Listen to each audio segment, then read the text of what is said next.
Welcome back, and Matthew Warren's here with the Business Roundup. Hi, Matthew.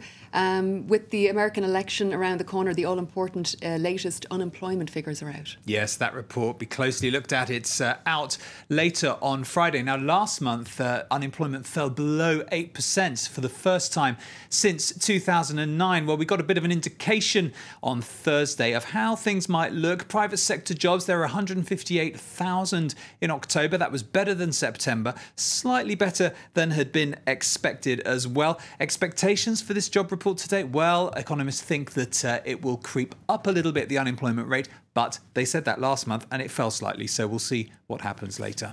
And as we saw earlier in Election Express, the car industry, of course, struggled a lot over the last number of years. Absolutely. It was just 4 years ago that the Motor City of Detroit was practically on its knees. Well, on Thursday, several car companies announced big sales increases. One of those was Chrysler. Their sales in October up 10%. Well, President Obama's been making capital out of the car industry's recovery, saying it was his intervention that's helped save it from bankruptcy and give workers their jobs back. But that didn't come without a cost for employees: slashed pay, pensions and benefits.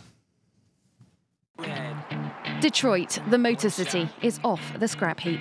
It's an almost miraculous turnaround, and there's plenty of pride at companies like Chrysler. This all-American car maker has been majority-owned by Italy's Fiat since it emerged from government-backed reorganisation in 2009. But for the workers, the victory is all theirs.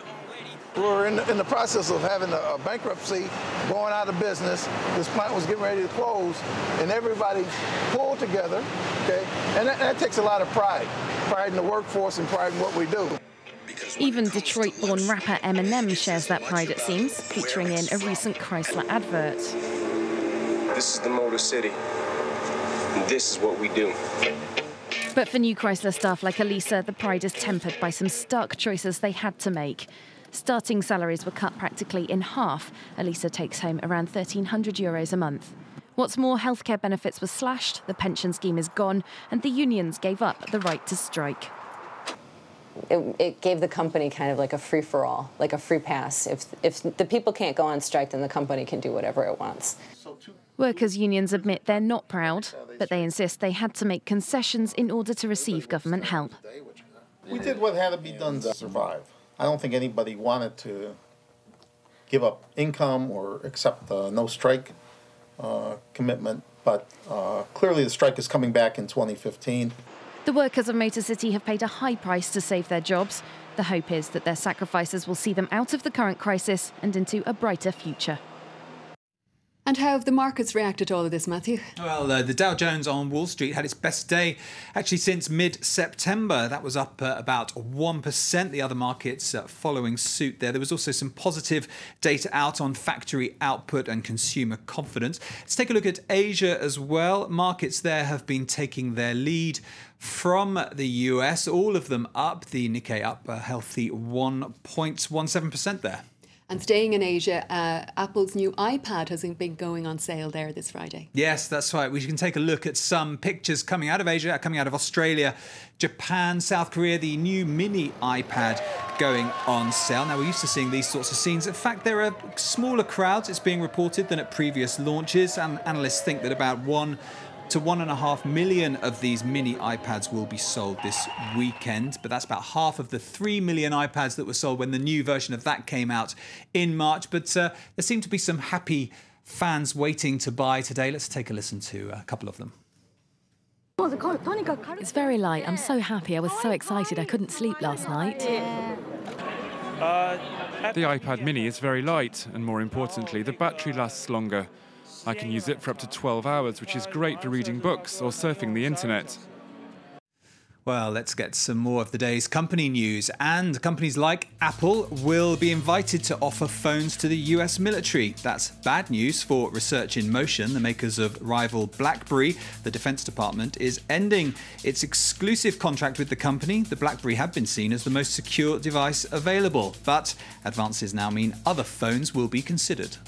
There's no sign that coffee drinkers want to give up their daily brew. Starbucks reported sales up 11%. The coffee chain said strongest growth was in Asia. Starbucks plans to open 1,300 new stores next year. And the world's biggest gas company says profits fell by a third. Russia's Gazprom reported net profits of $16.2 billion for the first half of the year. Sales were down 5%, while the company's costs were up. And moving you ahead a little, Matthew, on Monday there'll be a report released on France's improving ability to compete. Yes.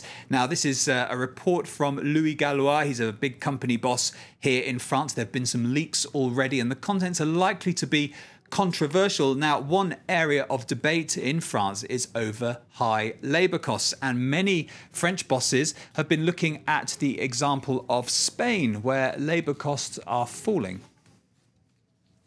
Spain, the new El Dorado for Europe's car industry.